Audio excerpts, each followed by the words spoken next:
Gjesti këngëtari që për vite të tëra ka sjell emocione të forta tek publiku me zërin dhe interpretimin e tij, sot gjendet përballë një periudhe të errët të jetës. Pas humbjes tragjike të vëllait të tij të vogël, ai ka vendosur të jap fund për një kohë të pacaktuar karrierës së tij muzikore. Ky vendim nuk ka qenë i lehtë, por është i diktuar nga dhimbja e thellë që ai po përjeton çdo ditë.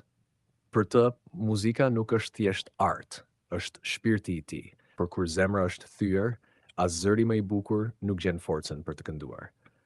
Gjesti ka rëfyer se çdo melodi tani është kthyer në një kujtim të hidhur. Çdo tekst i shkruar duket sikur mban emrin e vëllait të ndjer. Ai e ka parë skenën si shtëpinë e tij, por tani ajo duket bosh e ftohtë, sepse personi që i jepte forcë e frymëzim nuk është më pranë. Vëllai i tij i vogël ka qenë gjithmonë burim krenarie dhe dashurie, dhe mungesa e tij i ka lënë një boshllëk të pamat në shpirt. Për këtë arsye, Gjesti ka vendosur të largohet nga dritat, nga duartrokitjet dhe të kthehet tek heshtja e cila i duket më e ndershme në këtë periudhë zie. Publiku që gjithmonë e ka dashur për thjeshtësinë dhe sinqeritetin e tij, këtë herë e ka kuptuar më shumë se kur. Mesazhet e fansave janë të shumta, plot ngushëllim, dashuri dhe mbështetje. Ata nuk po e gjykojnë vendimin e tij, përkundrazi po japin forcë për të qëndruar i fortë dhe për ta kaluar këtë periudhë të dhimbshme.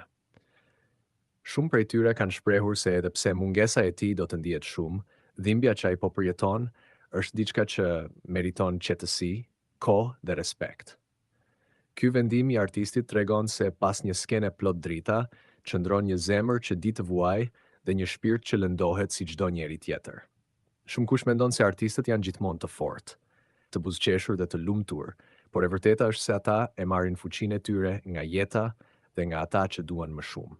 Kur jeta u merr një pjesë të shtrenjtë, muzika nuk ka më të njëjtën kuptim. Për Gjestin, çdo këngë është sot një plagë, dhe ai ka zgjedhur që ta mbyllë këtë plagë ngadalë në heshtje. Gjesti nuk e ka mohuar se një ditë do të rikthehet. Ai ka thënë se muzika është pjesë e pandarë e jetës së tij, dhe se një ditë kur dhimbja të lehtësohet,